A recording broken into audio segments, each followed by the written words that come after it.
ஐயா, இப்போ யாரெல்லாம் முன்னோர்களுக்கு திதி கொடுக்குறீங்களோ அந்த திதி கொடுக்கறதுல நிறைய விசேஷம் இருக்குதுங்க ஐயா. அதை பற்றி நம்ம கொஞ்சம் பேசுவோம்.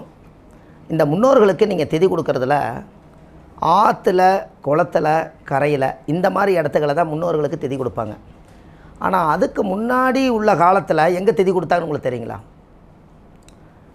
ஆறு, குளம், ஏரி அல்லது வீட்டு கரையோரம் இந்த மாதிரி வாய்க்கால் ஓரத்துக்களில் நதி இருக்கிற இடத்துல தான் அவங்க முன்னோர்களுக்கு திதி கொடுத்தாங்க. ஆனால் அதுக்கு மூதாதிகள் ஒரு 1000 வருஷத்துக்கு முன்னாடி திதி எங்கே கொடுத்தாங்கன்னு தெரியுங்களா? எருக்களஞ்செட்டிங்க. சரிங்கம்மா. அப்போ அவ்வளோ தூரம் போயிட்டீங்க. அதான் வீட்டில் தான் கொடுத்துருக்காங்க. வீட்டில் கொஞ்சம் தள்ளி தண்ணி போகிற இடம் கொடுத்துருக்காங்க. உண்மையான திதி எங்கே கொடுக்கணும் தெரியுங்களா ஐயா? யாருக்கு வருத்தப்படுற மாதிரி எதுவும் சொல்ல மாட்டேன். அந்த உண்மையான திதி எங்கே கொடுக்கணும்னு கேட்டிங்கன்னா, ஆலமரத்துடைய வேரை பறித்து அந்த வேறு மேலே கொண்டு போய் திதி கொடுத்தீங்கன்னா 21 தலைமுறை சாபம் உங்களை விட்டு போயிடும். அது எழுதாதீங்கம்மா, அப்படியே ஃப்ளோவில் போயிடலாம், உங்களுக்கு கீழே போயிடும் இல்லையா? அது ஏங்க ஐயா ஆலமரத்தை கொண்டு போய் நீங்கள் சூஸ் பண்ணுறீங்க? ஆலமரம் என்ன நட்சத்திரம்? ஆலமரம் மக நட்சத்திரத்தை குறிக்குமா? மக நட்சத்திரத்து நேர ஆலமரம் வரும், கரெக்டுங்களா?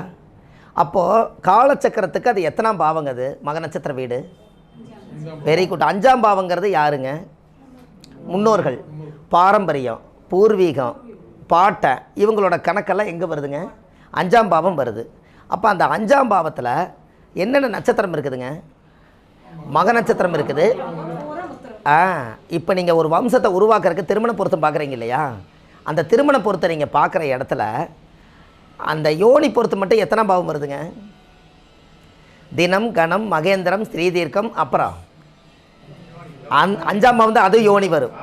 அதை ஏன் ஆர்டரை 10 பொருத்தத்துக்கு ஆர்டரை வைக்கிற இடத்துல அந்த 5ஆம் பாவத்தில் மட்டும் ஏன் யோனியாக வச்சாங்க அப்படின்னா, அந்த 5ஆம் பாவம் என்பது புத்திரஸ்தானத்தை குறிக்குது.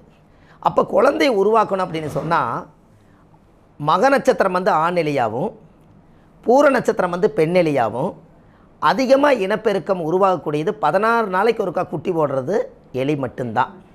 அதனால தான் அங்கே அதிகமான இனப்பெருக்கம் இருக்கிறதுனால தான் 5ஆம் பாவம் யோனின்னு வச்சு அதன் மூலியமாக குழந்தைய உற்பத்தியாகி கொண்டு வந்திருக்காங்க. புரியுதுங்களா ஐயா? அதானே?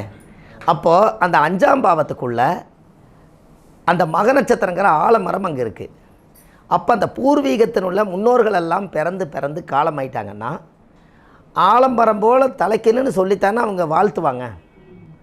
ஆள் போல் தலைச்சு அருகு போல் வேரூன்றி, அப்படி தானே அந்த காலத்தில் வாழ்த்துறாங்க. அப்போ அந்த ஆலமரத்திட்ட கொடுக்கும்போது நீங்கள் அந்த பிண்டத்தை கொண்டு போய் வேரை பறித்து அந்த வேறு கட்ட பிராமணரை கூட்டிகிட்டு போய் தர்ப்பப்பில்லு வராதுக்கு முன்னாடி அந்த ஆலமர வேரில் கொண்டு போய் நீங்கள் எத்தனை பிண்டம் கொடுக்குறீங்களோ அத்தனை பிண்டத்தையும் அந்த மக நட்சத்திர வழியாக மேலே பூலோகத்துக்கு போய் கேதுங்கிறது மோட்சத்துக்கு போய் அடுத்த பிறவி உருவாகுது. எப்படி?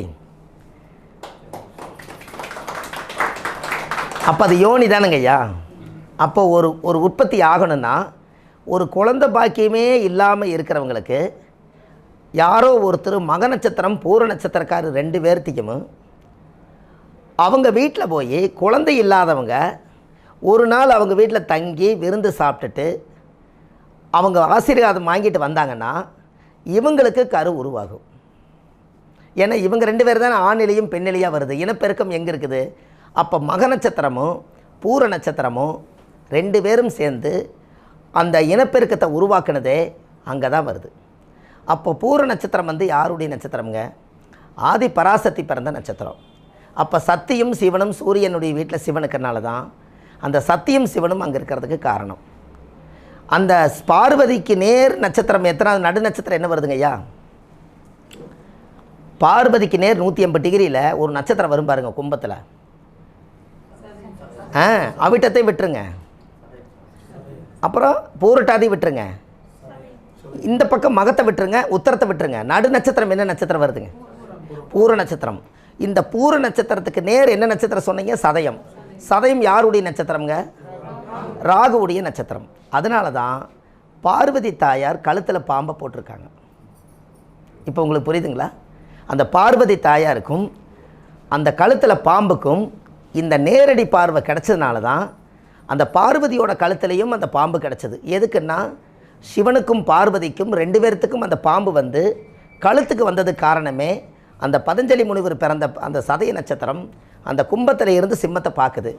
அதனால தான் அந்த சூரியனுக்கு வந்து அந்த பவர் கொடுத்தது காரணம். ராகு இல்லாமல் எந்த சிவனுடைய கோயிலையும் ராகு பகவான் இல்லாமல் இருக்க மாட்டார். பார்த்துருக்கீங்களா ஐயா?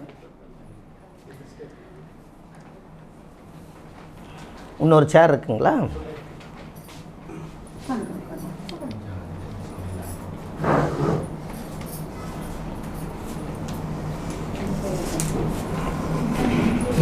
உட்காருங்க உட்காருங்க.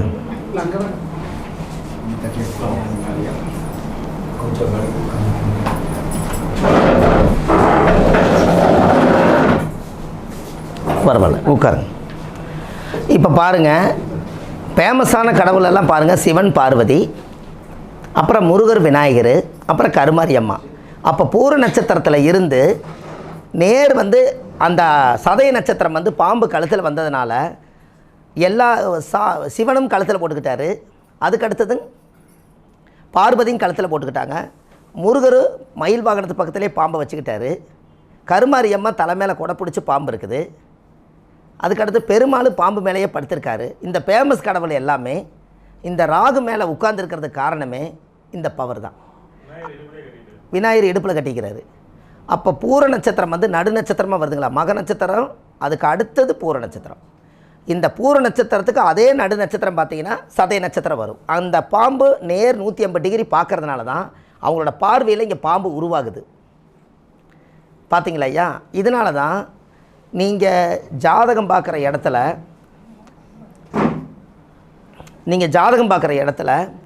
யாரெல்லாம் ராகை வந்து வசப்படுத்துகிறாங்களோ அவங்களுக்கு அந்த ராகுவோட ஆதிக்கம் இருக்கும்போது அவங்கள எதிர்த்து யாரும் பேச முடியாது.